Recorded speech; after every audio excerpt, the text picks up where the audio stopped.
Good morning. I'm Marty Wilfer with Riesterer Schnell. I'm here today with Nick Fleece from John Deere. So today's episode of Leap Forward with Riesterer Schnell, we're going to talk about round balers. And Nick, what is your role at John Deere? Yeah, I work in our dairy and livestock production system, particularly in our baling and mowing group. So glad to be with you guys today to talk all things balers. Yeah, glad to have you. I know you and I were chatting a little bit and kind of the one series, this is our second year on them, but talking about all the things you might not see just from looking at the outside of them, but things that are built in when we went from say a 460M pre-cutter and now to get a pre-cutter pickup, we're into this 461R. But would you mind kind of just expounding on that a little bit? Yeah, so maybe one things that have changed, again, the model numbers stayed relatively consistent, right? You're 4 foot wide, 6 foot tall. We're on a 1 series, and then your R is tied to the feed system. So E is our mega wide classic, M is our mega wide feed system, and R then is our high capacity feed system. And then if you have any what we'd consider crop engaging options, right, your pre-cutter down here, or you might also have a silage special. So kind of that, I'll say, sub-identifier, if you will, of what the model consists of. So on our R series feed system, this is a pre-cutter unit. So it has 14 knives. It's got the heavier roller baffle. It's got the heavier components in the feed system. It comes with that additional warranty terms. So some differentiation compared to an M spec. Okay. And I know we talked about a little bit of the technology being built into this too. So, I mean, I think right out of the factory, we're getting it in the base actually to get Gates automation. Yeah. Yep. So we've had tractor Baler automation since roughly 2013 or so, and that was on your 9 series premiums. And then, of course, being able to leverage that technology sometimes is at the mercy, if you will, of what tractor's being what's pulling it, right? So now we've got Baler automation is on, like you said, base equipment on all balers less the E-spec machine, and that way we also then have a optional gate automation valve block that we can use on other tractors that don't have electronic selective control valves. And for the people that just maybe aren't familiar with Baler Automation, you want to kind of just run through exactly what happens with Yeah, Baler Automation, great question. It's twofold, right? We'll start at the beginning of your baling process. So Baler Automation is comprised of speed automation and gate automation. Speed automation is such that when it gets to that desired diameter of bale, the tractor will stop automatically, right? So that way, I know I've been in situations where the next couple of feet can be a significant amount of crop that you're taking in. So speed automation will stop the baler automatically when it gets that desired size. That does require an IVT transmission, so a smarter transmission to be able to that smarter function, if you will. Gate automation then is where it will automatically open that gate when the wrapping cycle is complete. So I know sometimes it's a simple function to open the gate, but being able to do it right when it's most able to do it can save seconds as if you go over a course of a day when you're making hundreds of bales. So that's speed automation, gate automation. And like I mentioned before, speed automation requires an IVT. Gate automation, if you have the tractors, requires electronic SCVs. However, we do have a kit for those mechanical SCV tractors. So I'm kind of a hands-on guy. So if I'm driving, if I had an IVT tractor hooked onto this and I'm driving along, making my bale, and it beeps, it'll actually slow me down. I hit the brakes? Nope, it'll stop for you, right? So it'll take a little... It'll stop, and it'll actually trigger. It'll wrap the bale. Yep. And it's going to trigger itself then, and the baler is going to tell the tractor to actuate the SCV. It's going to open the gate up, drop the bale, kick it back. Yep. And it's going to shut the gate again. Yep. And to get going, then it's just whether it's a cycle of the left-hand reverser if you have a tractor equipped with that, or touching the foot throttle, right? Okay. So an operator interaction, if you will, and gets it going. A very minor operator interaction, and I'm baling again. Yeah, that's awesome. Yeah. So it's helps create a little bit productivity improvements, right? When you're baling again, hundreds of bales throughout the day, and also if you have differing operator experiences, right? If you have some customers or operators that aren't as new to baling, don't have the seat time, if you will, these are functions that can help make them just as productive as maybe the experienced operator can, right? Because we know labor is a challenge in all areas of agriculture, right? So working with some of those challenges, you've got solutions that help kind of overcome those issues. Yeah. And speaking of automation, it's actually, seems like a weird coincidence to me. I had just a year or so ago, I had somebody asking me, like, God, I can't believe nobody's figured out, like, he was struggling with making really nice square round bales, and I can't believe nobody's got it figured out how automatically fill their own baler, right? Yep. And we've Yeah, got Weave Automation. exactly. Right? So we released Weave Automation, which is kind of another function, if you will, within the Baler Automation kind of journey. And Weave Automation was released this last February, right? And it does just that.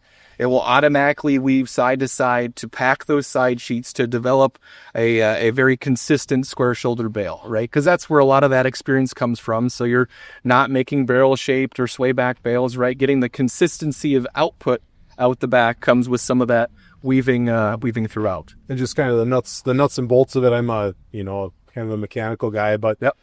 we're not doing it. I know, like, I think about other guidance options we have with John Deere, and we're guiding a lot of corn planters and stuff by putting a receiver on them, and we're actually steering the tractor off the line to get the planter on. And this looks like we're actually putting a cylinder on the hitch on the baler, so it's a lot faster reacting, right? It's not where the tractor can stay right over the windrow, but we're actually steering the baler right with the hitch. Exactly, right? So if you start from the beginning with the tractor, it requires an auto-track ready tractor because it needs to know the wheel angle sensor position, right? Because there's a following mode to Weave Automation where it can follow the contours to avoid driving over the windrow like you just said.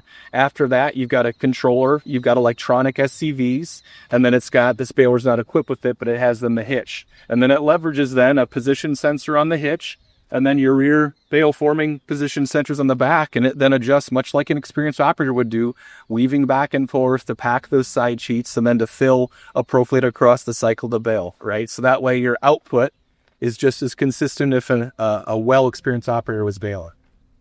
Yeah. Is that something that's only going to be available on balers as they're ordered, or is it going to be retrofittable? Good question. So right now it's a factory option, right? So it'll be equipped on M-spec, both 4x6 and 5x6 balers. So your 461 M's and R's and 561's M's and R's, and that's a factory option right now. Yep.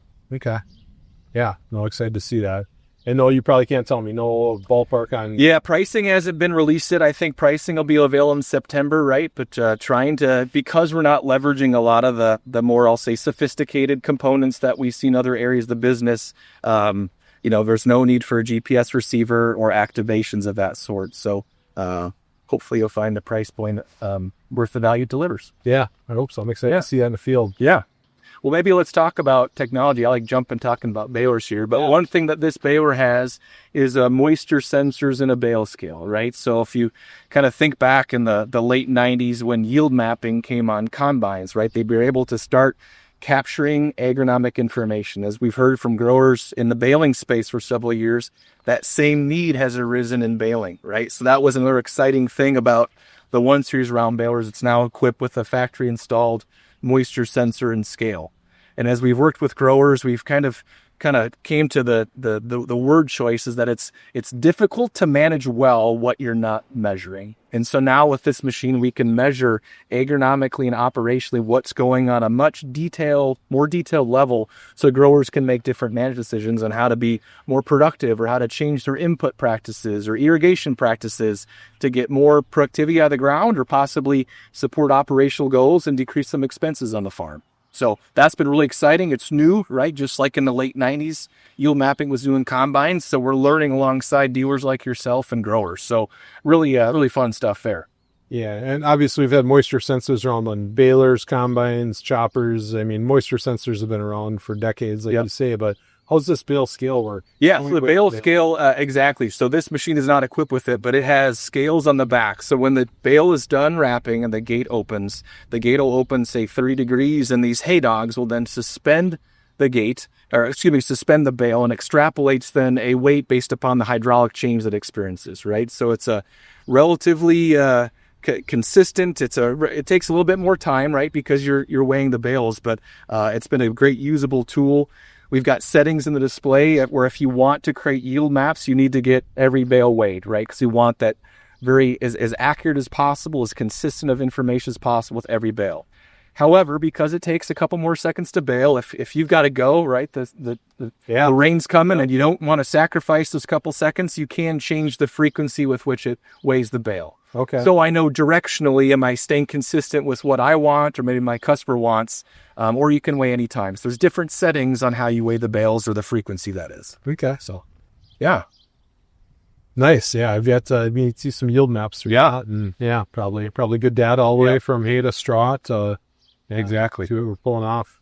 Yeah. All this technology we're using, Nick. I mean, I think for years it worked great. It was very popular. We had the Bale Pro Monitor. Yep. We had our 2 bars that showed us, how our chamber was. I will say I've had a chance to drive some competitive balers, and I felt like it was hard to tell you were at. It didn't react well. That old Bale Bro, I felt like I knew exactly where I was at with which side of the baler was full and how my bale was going to look. Sure. And now you guys, did we have to change up the display to use all this technology? Yeah, so in light of the automation stuff we spoke to, there is a new baler interface, right? So it's the G5e display is the base display that is equipped with this baler, right? You can use Gen 4s, you can use G5 pluses and G5 displays. So the entire John Deere John Deere displays can work with this machine. So we tried to leverage again. I think the Bale Plus has been around, correct me if I'm wrong, I think it's around 1996. So we've had a tremendous run with it and